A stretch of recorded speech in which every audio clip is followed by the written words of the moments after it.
Welcome to Faith Fondue, a new podcast featuring me, author and speaker Haley DeMaria, and my good friend, teacher and blogger Ann Strickers.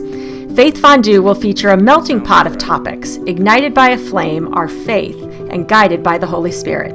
Each week we will feature a theme, and the theme for our first episode is gratitude, which is appropriate as we head into Thanksgiving week. And because I am so grateful to begin this podcast, to be able to share our faith, to share stories, and to be guided by the Holy Spirit as we inspire one another. Anne, welcome to our first week. I am really excited to start this with you.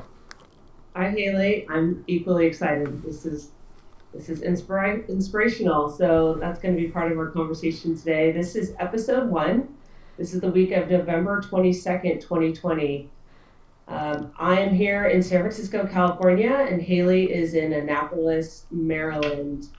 It's earlier for me here than it is for her, but we wanted to begin by sharing how Faith Fondue came to be. Haley? Yeah, I've recorded a couple of podcasts over the past several months, and every time I recorded them and they were shared, the feedback I would get from people who listened was, wow, you have a lot of stories to share, or gosh, I could have listened to you for a while longer. And I did always feel like there was more I would love to share, even on a daily basis. But I was really nervous about doing a podcast by myself because I wasn't sure I had enough in myself to share all the time. And so I was really thinking about, how do I do this? Who do I do it with? And then I was really fortunate enough to log on to a webinar with ND Women Connect that Anne was leading. And the webinar was great, but all I did was sit there and watch her lead the discussion. And I thought, Anne is my perfect partner. So I reached out to her, and Anne, I think it was something you'd been thinking about also. Absolutely. I have a blog that I've been writing for the past 11 years. And when you have a social media presence like that, a lot of times people will say, well, have you thought about recording a podcast? And I'm a fan of many different podcasts. I read recently the majority of people who listen to podcasts are between the ages of 18 and 54. I certainly fall in that demographic. I probably listen to about 3 or 4 on a regular basis, but not one that will kind of include what we are aiming to talk about. So I love our title. It's called Faith Fondue. And as Haley gave in the description, it's a melting pot of ideas. One of my favorite images, Haley, was when you said, no politics, like Swiss cheese, we're neutral and we're equal opportunity prayers. Yes. So we just got off of Mass and where we were both able to pray together in our virtual setting. And so this is a special time to continue a conversation. So we thought we might share kind of the structure of our podcast. There will be 3 parts to Faith Fondue. Part 1 is the flame. We'll kind of talk about what's hot this week, and we will have a theme for each week of our podcast. Part 2 will be spiritual stew, the kind of the nourishment, the heart, the meat of our, or if it's not meat, what's the plant-based proteins? Plant-based is good. Tofu, but I'm not going to eat that. So we'll stick with plant-based. Okay. So our nourishment, really where our theme has connection to either the gospel, different articles, ideas that we have been encountering in the past week. And then we'll conclude it with the melting pot, which is the cheesy part of our story, or nuggets of inspiration, or I like to think about pieces of perspective. During this pandemic, I've really needed inspiration, and I've also looked for different perspectives on how we might see the world. So let's get started. Great. Let's unpack the fondue pot. I don't know if you grew up with one in your home, Haley. We were both born in the 70s. From what I understand, fondue was really popular in the 70s. It was, but I actually did not partake in any sort of fondue until I was visiting Switzerland, and then I was hooked. So I'm all in on sharing, melting, and taking away. Awesome. So yeah, there's a flame, like a sterno flame that's underneath the melting pot. I think some of the ingredients, depend on the those who are at the table. But yeah, let's ignite the flame. So let's talk about maybe, like we said, what's hot this week. Our theme is gratitude. Haley, I've noticed on social media you participated in an exercise called 30 Days of Gratitude, and you've been pretty faithful to it. Um, what has the experience been like? So I have seen people do this in the past on social media, and usually I see that someone has started it through the month of November, and about 4 or 5 days in, I think, oh, I should do that. Because I really believe that, especially looking at the week of Thanksgiving, gratitude and giving thanks is not something we should be doing once a year on one day. I try to, sort of live life that way in a perpetual state of giving thanks. So I thought I can do this for a month. But I was always forgetting and never able to start the first day of the month in November. So I remembered this year. And, I will say one of the neatest things for me has been not necessarily trying to figure out what I want to write about, because I usually post in the evening, but going through my day, sometimes very simple tasks, like laundry or grocery shopping. It doesn't even have to be something meaningful, but something basic.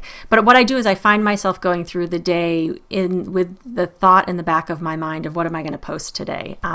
So it's actually been more than just a once a day writing about and posting what I'm grateful for, but it's really turned into going through every hour of the day, being very aware of what's in my life that I can be grateful for.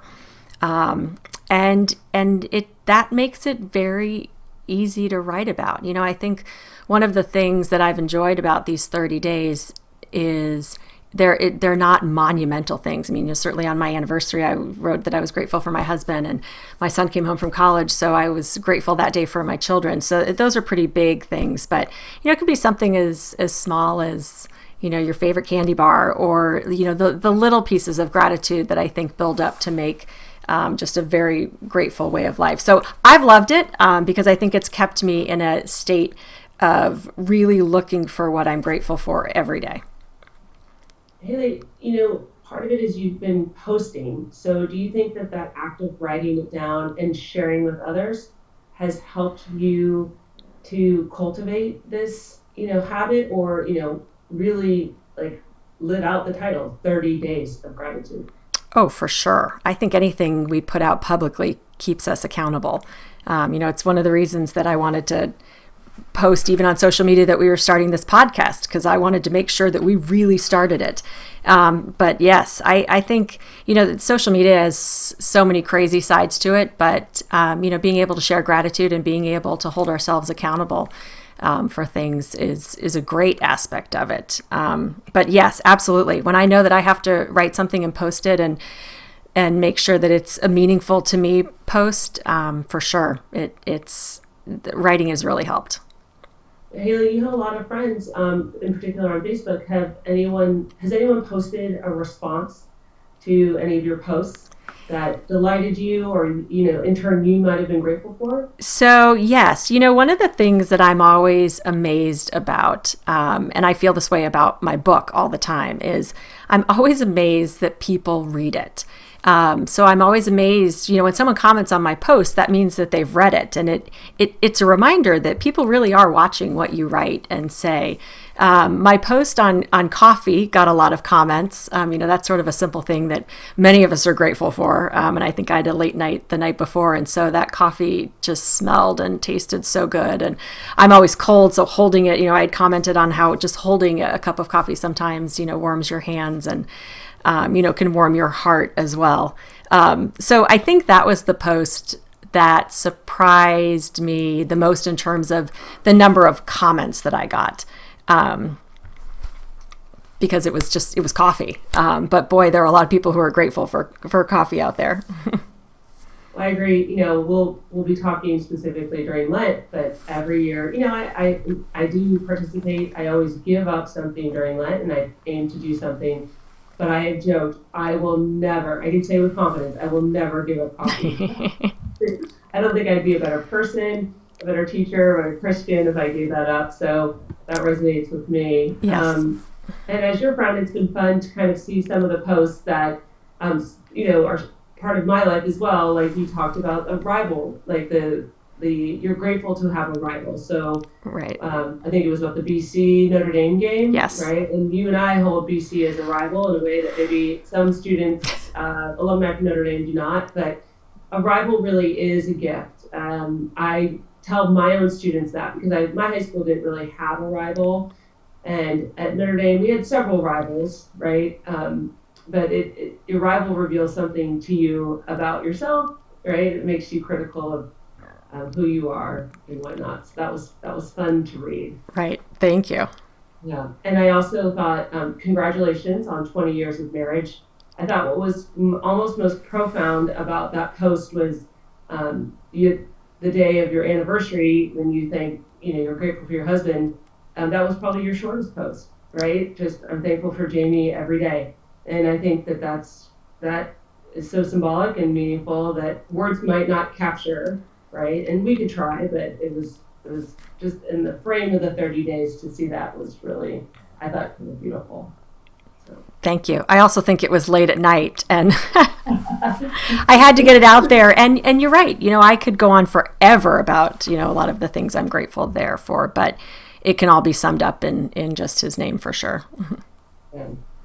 Well, I've always been intrigued because they say that studies show that grateful people are happy.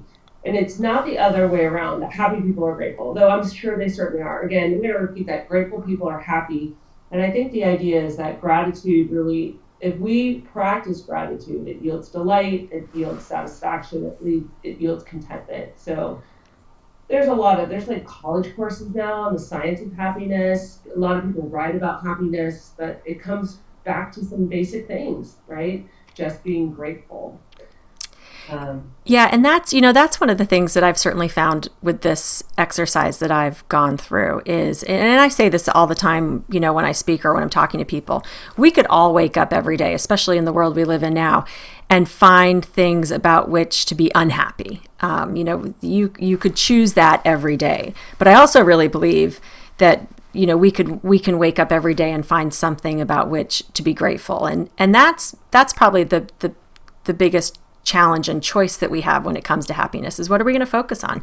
Am I going to focus on the fact that, it's my legs are a little more stiff as I age getting out of bed in the morning? Or am I going to focus on the fact that, I can get out of bed in the morning and I can stand up.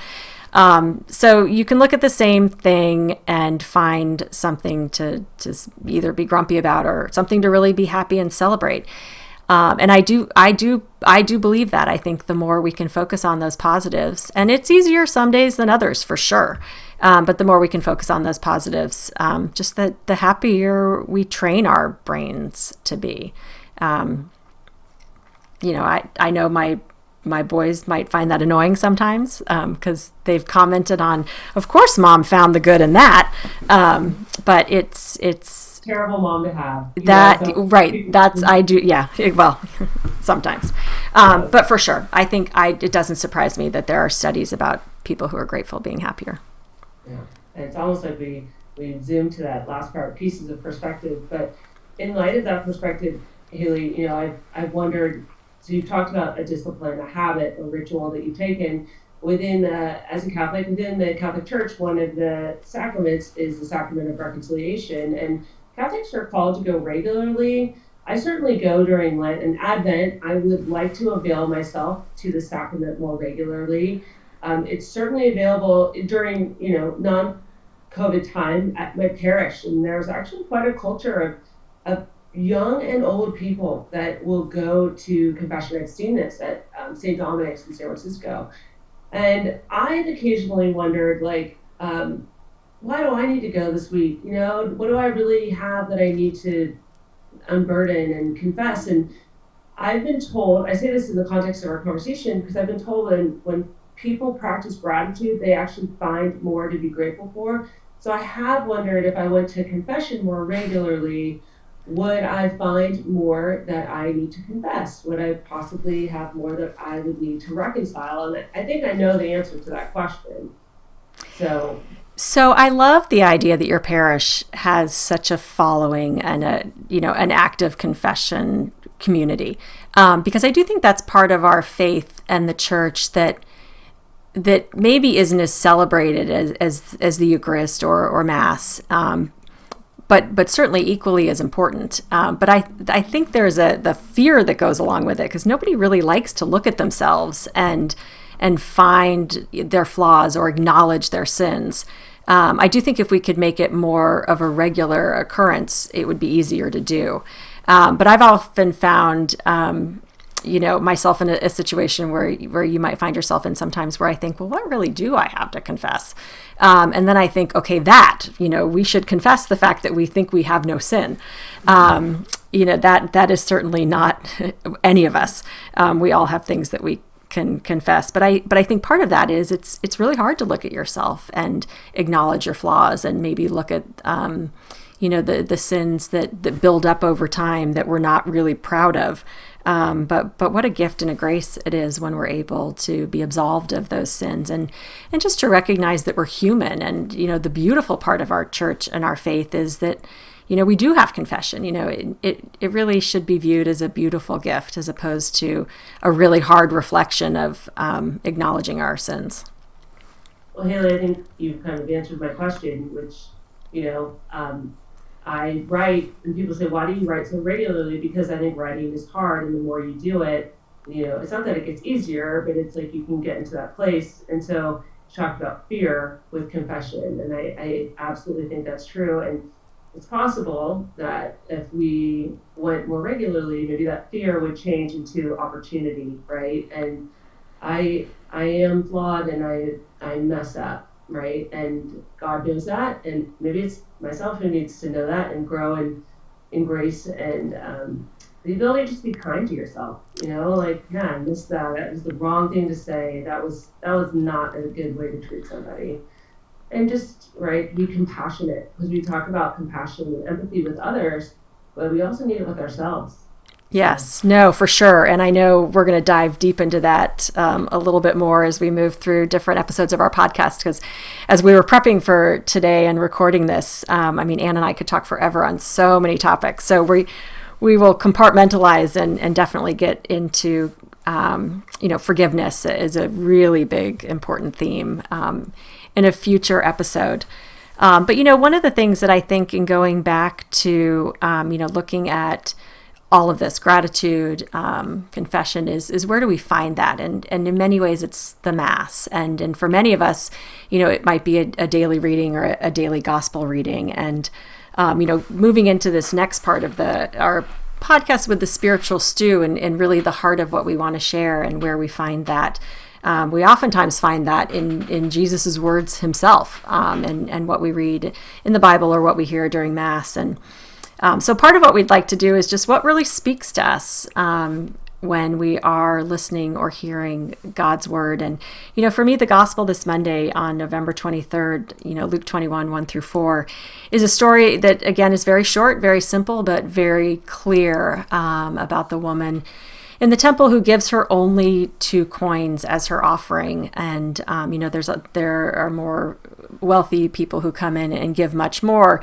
But those really aren't the meaningful gifts that she has given. And I thought, what a great reading this week during Thanksgiving, when we are giving thanks, when we are looking for the blessings in our lives, when really everyone across the country, no matter what religion they are or not, are looking at being grateful and giving thanks.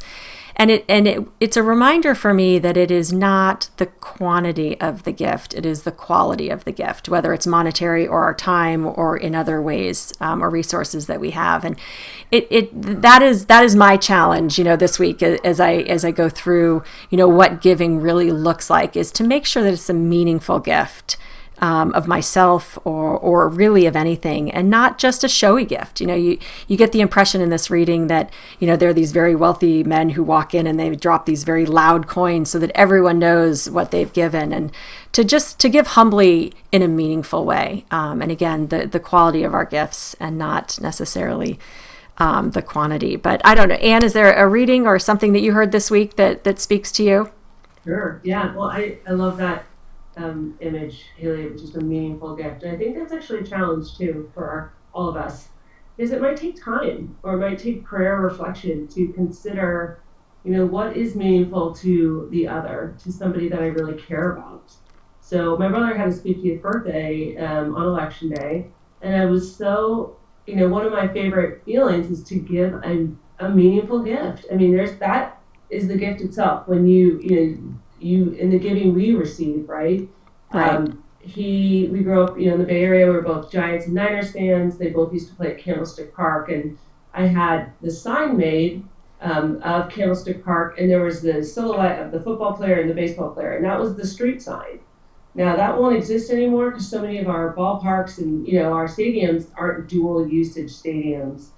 But that goes back to our childhood, and he lives in Washington D.C. now, and that sign is proudly hanging, right, in his living room. His daughters found the place for that. But I think about the meaningful gift. It came out of love and time and reflection. So maybe that's one of our challenges for our listeners, as you kind of framed this so well, when we're trying to give a gift. How can we make it meaningful? Well, spend some time in prayer on it. Think about this person, right? Okay, and I love that you still call it Candlestick Park, because I do too. That clearly shows an age and the generation where we were really following sports, really impressionable. Well, it's gone now. It's imploded. I know. It's not there, but yes, in spirit, it is definitely there. Thank you for appreciating it. I definitely do. Yeah. So, I'm at St. Francis High School in Mountain View. Haley, I think, did you have a cousin that went to St. Francis? I had two cousins who went to St. Francis, yes, many years ago. But I've known about St. Francis my whole life. So, yeah, when you said you were taking that job there, I thought, I know that school. Yeah, it's a great community. It's a Holy Cross school, like University of Notre Dame, and it definitely feels like that sense of family. We had, in celebration of family, we did have a Thanksgiving Mass. So we were able to have that outside on Friday. And the homily, the gospel reading that day was not the daily reading. So if folks want to get the reading, but it's the Jesus who cures the lepers, Matthew 8, 1-4. And in those he cures, right, their lives are changed. They're forever changed. Cures 10 of them, and they are free. I mean, these are people who've been shunned by society. They are excluded. And by their cure, they are included, right? They are liberated. And I think that's just such a great image of thinking of Christ, right? As someone who can cure and heal and liberate. But in their gratitude, only one of the 10 came back to say, I mean, not their gratitude, in their excitement. They probably went and joined their families, whoever it was. We don't know that part of the story. What we do know is that only one came back to say thank you. And that's 10%, right? And I think that's a great challenge, but I also think that's a great image for us, is like, would I be that one who would return to the Lord to say thank you? I don't know the answer to that question. I hope I would, but I have often challenged my students, really be that 10%. Be the one who goes back to say thank you. And, in my time of teaching, I think of my students who've been so, they've really been able to say thank you. They've done that. And one in particular, he always made a point of saying thank you. And I got a note when he graduated from his parents, and they just thanked all their teachers for teaching their two sons. And I thought, this is a family practice. They always said the apple doesn't fall off the tree. What a great way to think of a family, as someone who is that 10% who practices gratitude. So that is awesome. So, for our final section, the melting pot, should we move into our final piece here? Yes. That, our bread is in the cheese, it's boiling. So, Haley, I just, you came up with our description. What is your cheesy story of the week? Our cheesy story of the week, because really that's the best part of the fondue. So for me, I have two boys, one at 18, a freshman in college, and 16, a junior in high school. And my cheesy story of the week is just this cheesy smile I had when my son came home from school. He has been gone for 4 months. We didn't know if they were going to be able to stay at school for 4 months.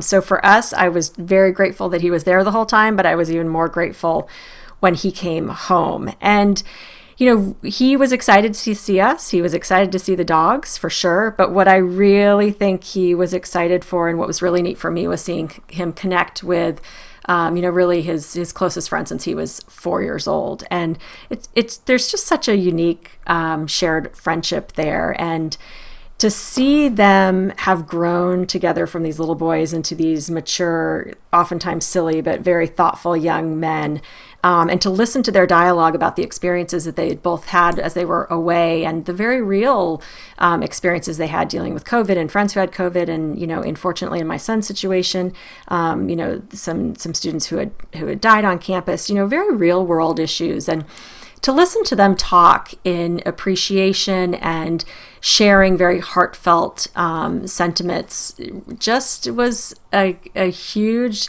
blessing for me. I was very grateful and just sat and listened with a smile on my face that thought, okay, you know what? We've done something right here. And whether it is the Holy Spirit who has worked through our parenting, it was really neat to see. One of the greatest gifts I think we can give our children are the gifts of friendship, and friendships that will last long beyond us as parents. And so for me, that was my cheesy moment of the week. One, my son coming home, and just two, seeing how grateful he was to have been at school and to also come home and see his friends. I love that, Haley. One of my favorite quotes by Elie Wiesel is, "Friendship is the jewel of life." And for you just to behold that and appreciate that. Friends really enrich our lives, don't they? We get to choose our friends. Sometimes they choose us, I think. Right. So I think that leads to kind of my cheesy story of the week. This might sound funny. My cheesy story of the week, I'm really grateful for redheads. And I'll give a context for this. So I've always had roommates. I lived in San Francisco. When I first moved into San Francisco, I had two roommates. And I don't know many listeners have had this. Actually, one of my roommates, we became better friends once she moved out. It wasn't, our lives were just really busy when we were living together, but we have stayed friends, and she's a redhead and really identifies as a redhead. And I mentioned that because she said when she was a child, it was confusing to her when she had to draw like her family self-portrait. Do I use orange? Do I use red for the crayon? And I just thought it was a great image. But yesterday I played golf with these two men. They were both redheads, and really striking. One had a red beard and red hair. And I'm a big baseball fan, and I'm a Giants fan. And one of the spiritual leader, one of the star players for the Dodgers, is a redhead. His name is Justin Turner, and it's a striking red beard and hair. And I kept wanting to call this golfer Justin, and his name was not Justin, it was Wade. But it was funny because it's just a striking, sense of self-identity. So I'm grateful for Erin and how she brought me into the culture of redheads. I joke with other redheads, is there a secret handshake among you all? As someone who's Irish too, there's a lot of family members who have red hair. So that's my cheesy kind of insight for the week. Well, and what a thing to be grateful for, right? Is recognizing, the gift that your friends and your roommate had brought to your life. And, as we move through this week, I think that's our challenge to ourselves. That's our challenge, to our listeners, to our friends is, let's find that meaningful gift. Let's find, something to be grateful for. And let's make it meaningful and not worry about the quantity, but really focus on the quality, and to be that 10%, let's make sure that we take the time to say thank you, for something that we've been given, or for something that someone does, all the time, more than 10% of the time. Do we want to be that 10% that goes back? And, as we move into, next week, we'll start Advent, and there is a whole host of built-in themes that we'll have. The first Sunday of Advent, we'll talk about hope, but just a lot that goes around the Christmas season and the holiday season that will be really fun to unpack in a faith-filled, fondue, cheesy way. But really this week, I am so grateful to start this. I'm so grateful to be able to talk to you, Anne, all the time, more than we used to. This will be fun. There are so many times during the week where I think, oh, Anne and I need to talk about this on our podcast. So I look forward to all those topics, and I look forward to everything that I am grateful for that I don't even know is going to come about this week. So Anne, what are your plans for Thanksgiving? I'm home, and it'll be us. but certainly a lot to be thankful for, even though it looks a little different and is a lot smaller of a gathering. Yeah. Haley, I don't have a huge family, but I do always say I have a huge family through Notre Dame. The Irish usually come to town or to California. So the West Coast is, you grew up in Arizona, but it's a treat when they come to your kind of time zone or location. They're not here; they'll be in North Carolina this Friday. Right. So they would have been at USC this year, and I go down to that game about half the time. So I'll still, it's nice to be with you. I know you from the Notre Dame family, so we'll pray for each other. And I'll be with my family and my parents who are in the East Bay. They have, the table is set. It'll be my parents and my sister and I. And it's set with pumpkins and still kind of fall decor. Okay, but Haley, the other parts of the house, the holiday, decorations have creeped in. And so my niece and I had a conversation about this. I need to know, are you a Christmas or holiday purist? Meaning, like, do you hold off on holiday music, movies, and decor until after Thanksgiving? Now, I know, like, before our generation, there were people who were Christmassy. That's not the conversation. Like, I'm going to use Thanksgiving as the dividing line. Where are you on that proverbial line in the sand? We are a Thanksgiving night decorating family. So we will clean the dishes and pull out the Christmas bins. And when we wake up Friday morning, Christmas will have arrived at our house. So we are clearly post Thanksgiving, but just barely. We sometimes haven't even had pie. If we need to digest food, we'll start decorating. But no, we decorate Christmas Thanksgiving night, and always have and always will. What a great tradition. That's a great ritual. I like that. Yeah, this year has been, I'm a purist. I'm the day after. I would be open to Thanksgiving night, but I felt the love kind of creep in a little bit earlier. Mm-hmm. I haven't watched any Hallmark movies yet. There has been a little bit of Vince Guaraldi Christmas. I have to admit, the Charlie Brown soundtrack. I played it a couple times, but I'm holding out. So end of this week. So well, and anything that makes us bring us a little joy to our life, a little happier this year, I am all for. We do have some Christmas lights that have been up in our house since March, just because we smile when we turn them on. So this year, all is forgiven, but certainly Thanksgiving night. By the time we meet again on the podcast, it will be Christmas in our house. So we look forward to that. Yes. Okay, well, thanks for our time together.